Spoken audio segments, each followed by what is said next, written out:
From Apple Valley News Now, First Alert Weather with Chief Meteorologist Josh Colbreth.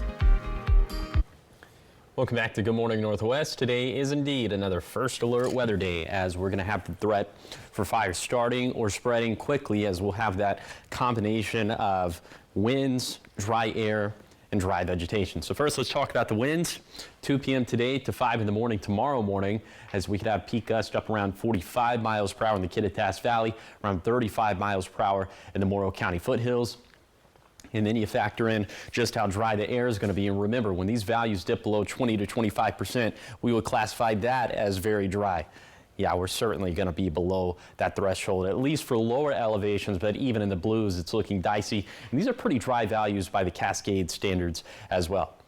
Now for Wednesday and Thursday, the threat is going to be the same. We'll have the potential for fires to start and spread quickly, but this time the threat is more so going to be confined to lower elevations. So once again, wind gust up around 50 miles per hour in the Kittitas Valley, 45 miles per hour for the Morrow County foothills. That would be from 2 p.m. on Wednesday to 2 in the morning on Thursday.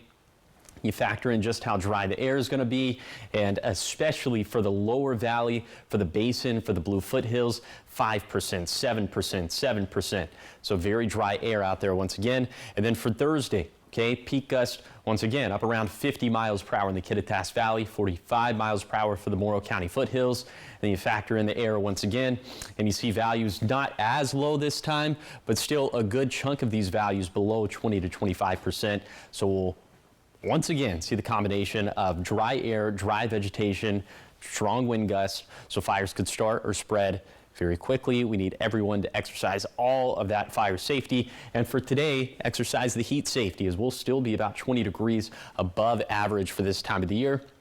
And the wind's going to pick up over the next few days, as we'll have a series of dry cold fronts. So that's what's going to knock our high temperatures down to more seasonal values by the time we get to Friday and beyond.